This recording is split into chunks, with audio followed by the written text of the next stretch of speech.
देख रहे हैं सत्यहिंदी.com।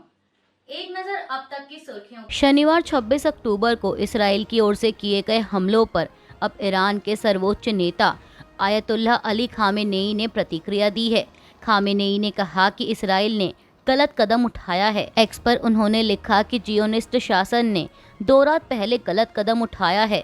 हमें उन्हें ईरान के लोगों की ताकत, दृढ़ संकल्प और पहल के बारे में बताना होगा। आपको बता दें कि इसराइल ने कल शनिवार सुबह ईरान के सैन्य ठिकानों पर हवाई हमले किए थे, जिसमें ईरान के 4 सैनिकों की मौत हुई है। प्रधानमंत्री नरेंद्र मोदी ने अपने मन की बात कार्यक्रम के 115वें एपिसोड में डिजिटल अरेस्ट की घटनाओं पर बात की है। पीएम मोदी ने कहा कि डिजिटल अरेस्ट फ्रॉड के तहत कॉल करने वाले खुद को पुलिस, सीबीआई, आरबीआई या नारकोटिक्स अधिकारी बताते हैं और वे बहुत आत्मविश्वास के साथ बात करते हैं। लोगों ने मुझे मन की बात में इस बारे में बात करने के लिए कहा। प्रधानमंत्री ने लोगों को आगाह करते हुए कहा कि आपके लिए यह समझना अहम है कि ये लोग आपकी जानकारी जुटाते हैं, फिर आपको डराते हैं और फिर आप पर दबाव बनाते हैं। इसमें कई लोग अपनी मेहनत की कमाई को गंवा चुके हैं। ऐसे में अगर आपके पास कोई ऐसी कॉल आती है तो घबराएं नहीं। आपको पता होना चाहिए कि कोई भी जांच एजेंसी फोन या वीडियो कॉल पर इस तरह की पूछताछ नहीं करती। कोई भी सरकारी एजेंसी फोन पर ऐसी धमकियां नहीं देती हैं और ना ही पैसे मांगती हैं। प्रधानमंत्री ने बताया कि डिजिटल गिरफ्तारी के नाम पर चल रही धोखाधड़ी से निपटने के लिए विभिन्न जांच एजेंसियां राज्य सरकारों के साथ मिलकर काम कर रही हैं। एनसीपी शरद पवार गुट के नेता जयंत पाटिल ने एएनआई से बात करते हुए कहा कि समाजवादी पार्टी के नेता और अभिनेत्री स्वरा भास्कर के पति फहाद अहमद एनसीपी शरद पवार गुट में शामिल हो गए हैं। उन्हें एनसीपी अजीत पवार गुट की सना मलिक के खिलाफ अणुशक्ति नगर सीट से मैदान में उतारा गया है। जयंत पाटिल ने कहा कि फहाद अहमद एक सुशिक्षित युवा मुस्लिम युवक हैं और उसने देश भर में कार्यकर्ता के रूप में काम किया है। लोग चाहते हैं कि हम ऐसे नेताओं को मौका दें। वह पहले समाजवादी पार्टी में थे, लेकिन हमारी सपा से बातचीत हुई और वह हमारी पार्टी में आ गए। वहीं एनसीपी शरद पवार गुट में शामिल होने पर फहाद अहमद ने कहा कि मैं पहले नेतृत्व दल से मुलाकात करूंगा, उसके बाद कुछ कहूंगा। एनसीपी शरद चंद्र पवार की विचारधारा समाजवादी पार्टी की विचारधारा से अलग नहीं है। मैं शरद पवार साहब का धन्यवाद करूंगा कि उन्होंने अखिलेश यादव से पूछा और कहा कि हम फहाद का नाम एनसीपी शरद पवार गुट के चिन्ह के साथ घोषित करना चाहते हैं। विदेश मंत्री एस जयशंकर ने आज रविवार को महाराष्ट्र से गुजरात में निवेश स्थानांतरित होने के आरोपों का खंडन करते हुए कहा कि निवेशकों के पास अपने हिसाब किताब हैं और वे एक सक्षम और कुशल राज्य सरकार देखेंगे।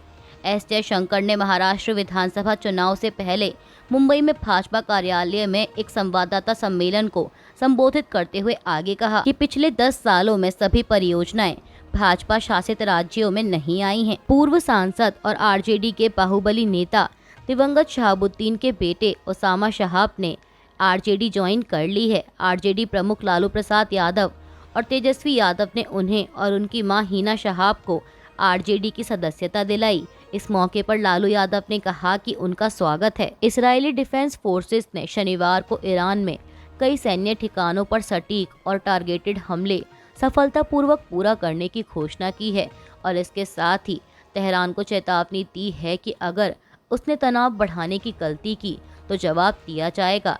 इजरायली सेना ने कहा कि आईडीएफ ने अपना मिशन पूरा कर लिया है। अगर ईरानी शासन ने नए सिरे से तनाव बढ़ाने की गलती की तो हम जवाब देंगे। आईडीएफ ने कहा कि जो लोग इसराइल को धमकी देते हैं और क्षेत्र में तनाव बढ़ाने की कोशिश करते हैं, उन्हें गंभीर परिणाम भुगतने होंगे। आज की कार्रवाई इसराइल राज्य और उसके नागरिकों की आक्रामक और रक्षात्मक दोनों तरह से रक्षा करने की हमारी क्षमता और प्रतिबद्धता को दर्शाती है। आगे कहा गया है कि इस्राएली नागरिकों के खिलाफ हिजबुल्लाह आतंकवादी संगठन द्वारा उत्पन्न खतरे को खत्म करने के लिए आईडीएफ काम करना जारी रखेगा। आरजेडी नेता तेजस्वी यादव ने कहा कि आज आरजेडी के राष्ट्रीय अध्यक्ष की मौजूदगी में हम लोगों की कद्दावर नेता रही हिना शहाब ने पुनः पार्टी की सदस्यता ग्रहण की है। उनके पुत्र ओसामा शहाब भी पार्टी में शामिल हुए हैं और कई समर्थकों ने भी पार्टी की सदस्यता ली है। मेरा विश्वास है कि इससे सिवान के साथ साथ पूरे बिहार में पार्टी को मजबूती मिलेगी। हम लोगों की जो धर्मनिरपेक्षता की विचारधारा है, इस माध्यम से इसे हम जन जन तक पहुंचाने का काम करेंगे। किसान नेता राकेश टिकैत ने अपने हालिया बयान में कहा है कि एक मामला ऐसा है जो 10-12 साल से चल रहा है। बिश्नोई समुदाय के लोगों को एक फिल्म स्टार ने ठेस पहुंचाई है। अगर माफी मांगकर इस मामले को सुलझाया जा सकता है तो ऐसा किया जाना चाहिए। बिश्नोई समुदाय अपने इलाके में पर्यावरण और जंगली जानवरों का ख्याल रखते हैं। किसी ने गलती की होगी, कोई जानबूझकर ऐसा नहीं करता। हम अपनी गलतियों के लिए माफी मांगते हैं। आपको बता दें कि राकेश टिकैत की यह टिप्पणी गैंगस्टर लॉरेंस बिश्नोई के अभिनेता सलमान खान को जान से मारने की धमकी देने के कुछ दिनों बाद आई है। ओडिशा के राजस्व एवं आपदा प्रबंधन मंत्री सुरेश पुजारी ने रविवार को कहा कि चक्रवात ताना और उसके बाद 14 जिलों में आई बाढ़ से राज्य के कुल 35.95 लाख लोग प्रभावित हुए हैं। मंत्री ने यह भी कहा कि 8,10,896 लोगों को 6,210 चक्रवात राहत केंद्रों में पहुंचाया गया है। उन्होंने कहा कि सबसे ज्यादा प्रभावित जिलों में केंद्रपाड़ा, बालासोर और भद्रक शामिल हैं, जबकि मानवीय हताहतों की संख्या अभी भी 0 है। मुंबई के बांद्रा टर्मिनस रेलवे स्टेशन पर भगदड़ की खबर सामने आई है। समाचार एजेंसी पीटीआई और एएनआई ने पीएमसी के हवाले से इस घटना के बारे में जानकारी दी। पीटीआई के मुताबिक मुंबई के बांद्रा रेलवे स्टेशन पर रविवार सुबह ट्रेन में चढ़ने की होड़ में भगदड़ मच गई। इस भगदड़ में अभी तक 9 लोगों के घायल होने की खबर है। रेलवे प्रवक्ता के मुताबिक इस हादसे में 2 लोगों को गंभीर चोटें आई हैं, जबकि कुछ लोग इसमें घायल हुए हैं। यह घटना सुबह तकरीबन 4 बजे बांद्रा टर्मिनस के प्लेटफॉर्म नंबर 1 पर हुई। मीडिया रिपोर्ट्स के मुताबिक घायल यात्रियों को अस्पताल पहुंचाया गया है। मुंबई के बांद्रा टर्मिनस रेलवे स्टेशन पर हुई भगदड़ की घटना को लेकर तमाम तरह की प्रतिक्रियाएं आ रही हैं। इसी कड़ी में कांग्रेस नेता राशिद अल्वी ने घटना के बारे में कहा कि महाराष्ट्र के अंदर जंगल राज है। अभी खबर आई थी कि एक नेता को सरेआम गोली मार दी गई। आज खबर आई है कि रेलवे स्टेशन पर 9 लोग जख्मी हो गए। वहां पर भीड़ इकट्ठी हो गई।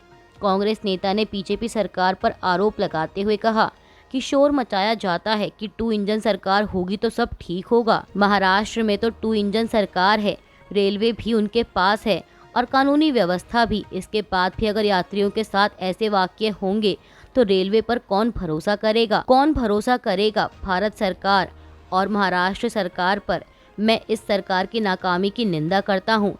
यह एक अयोग्य सरकार है। महाराष्ट्र विधानसभा चुनाव में सीट शेयरिंग को लेकर समाजवादी पार्टी प्रमुख अखिलेश यादव ने कहा कि यह समाजवादी पार्टी के प्रदेश अध्यक्ष फैसला करेंगे। हमारी पहली कोशिश गठबंधन में बने रहने की होगी। अगर वे हमें गठबंधन में नहीं रखना चाहते हैं तो हम वहीं चुनाव लड़ेंगे जहां हमारी पार्टी को वोट मिलेंगे। यह संगठन पहले से काम कर रहा है ताकि गठबंधन को नुकसान ना हो। अखिलेश यादव ने आगे कहा कि राजनीति में त्याग के लिए कोई जगह नहीं है। उत्तर प्रदेश में होने वाले विधानसभा उपचुनाव से पहले समाजवादी पार्टी प्रमुख अखिलेश यादव ने भाजपा पर आरोप लगाते हुए कहा कि बीजेपी अपने कार्यकर्ताओं के जरिए चुनाव नहीं लड़ रही है, वह अधिकारियों के जरिए चुनाव लड़ रही है। जो पार्टी अधिकारियों के सहारे चुनाव लड़ने लगे, समझ लीजिए कि उसकी हार निश्चित है। भाजपा के एमएनएस प्रमुख राज ठाकरे के बेटे और माहिम विधानसभा सीट से पार्टी उम्मीदवार अमित ठाकरे को समर्थन करने पर कांग्रेस नेता विजय वडेट्टीवार ने कहा कि उन्हें समर्थन करना चाहिए। राज ठाकरे ने उनके लिए प्रचार किया था, उन्होंने मदद की थी। राज ठाकरे पहले सार्वजनिक बैठक में एक वीडियो दिखाकर पीएम मोदी के झूठ को उजागर कर रहे थे और अचानक उन्हें उनमें एक मसीहा दिखाई दे रहा है। अगर वह उन्हें मसीहा मान रहे हैं तो मसीहा को भी कुछ दान करना चाहिए था। यह देखना बाकी है कि क्या होता है।